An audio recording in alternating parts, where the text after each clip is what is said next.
Hello, Impact 20. I am filming from my happy place. It's in my office here. I'm in the investment business, so having my screens and having everything here is certainly my happy place. And with everything that has gone on this year, it's been nice to be here and be able to carry out my business from my office. Let's talk a bit about the stock market. First off, we have in about less than 50 days, we have an election coming.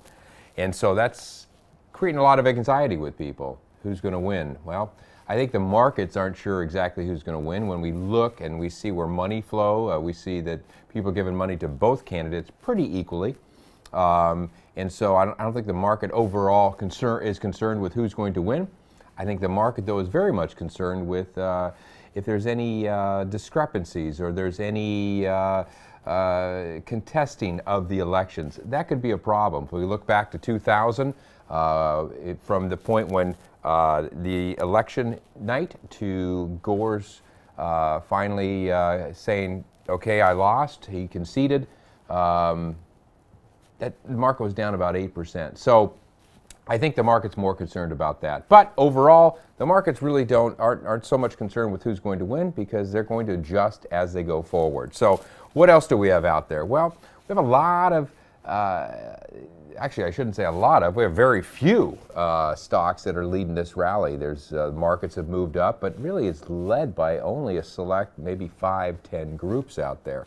And somewhat feels like 1999. I'm just waiting for those man on the street interviews to see what those folks are buying. So, you know, certainly of concern to us when you look at the S&P 500, 40% of it is in information technology, so tech companies and healthcare. So they're certainly leading. And then you look, about 22% is in Apple, Microsoft, Amazon, Facebook, and Google. So heavy concentration in just a few stocks. So that's certainly something we're watching, where you know, look at the rest of the market, and if you took an equally weighted basis to just equally weight all the stocks in the S&P 500, you'd see that the market actually is underperforming. In fact, it is underperforming the international market. So when you look at the overall market, there's still some areas out there, but it's certainly the headlines are being picked up by these big tech companies. What else do we have out there? We have the rise of the gambler. There's no sports, so all those folks that were on DraftKings are now getting Robinhood accounts, and they're bidding up certain stocks. They're chasing certain stocks. They're doing a tremendous amount of options writing. I've done this for about 27 years, and I'm frankly shocked at how much options are out there right now. Back many years ago, to write an option, you had to pass tests. There's various things you had to do to even do options. It wasn't that easy to do, and now you fill out an account and you're out there and you're writing options. So certainly someone who wants to buy a call option is assuming the stock's going to go up, so they're putting a very small amount down for that upside potential. And so either they expire worthless or they make some money. So there's a tremendous amount of money being put into options. But you know, you look at opportunities. Obviously, everything going on with COVID and all that is not great.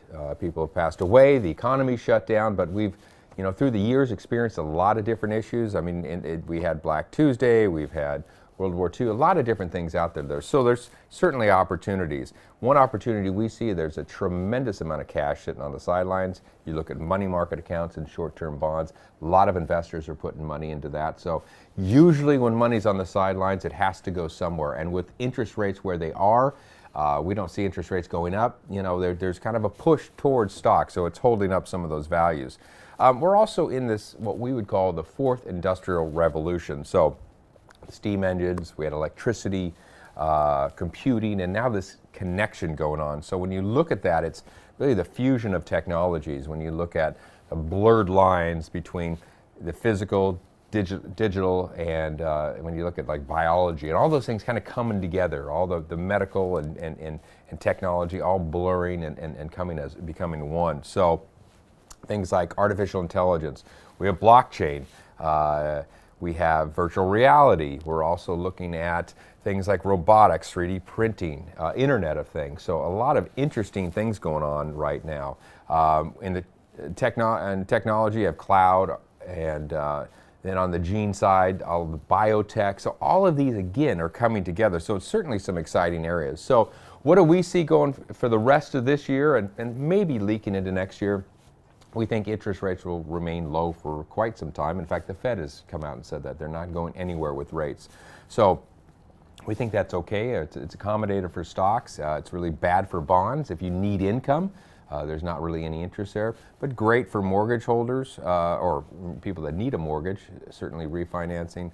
It's good for real estate, but certainly bad for savers and CD holders. Bonds like Treasury bonds, U.S. government bonds look very unappealing to investors, especially where those rates are. You look at the yield on a 10-year Treasury, it's roughly around 0.6%. You can get a yield just on the S&P 500 of 2%. So again, making stocks look somewhat attractive there over bonds. But this fourth industrial revolution, is there a reason why these certain technology stocks are moving up? Possibly, because we see that tech and biotech. I mean, maybe there is a reason. There's a reason for that innovation premium out there. Recessionary stocks, those generally hold up well. So, you know, your big companies where things that we have to buy, certainly bought a lot of it this year for some reason, but toilet paper, consumer goods, all of that, those are holding up nicely. But we say that stay diversified, and it'll be interesting to see when things clear up, when that fog clears, when we do have some kind of a vaccine, and we all sit down and go, okay, what happened here? We lost some companies, we lost some restaurants, schools will look different. So that'll be interesting as we go into 2021 and that fog clears. Well, thank you all for listening. Have a great impact.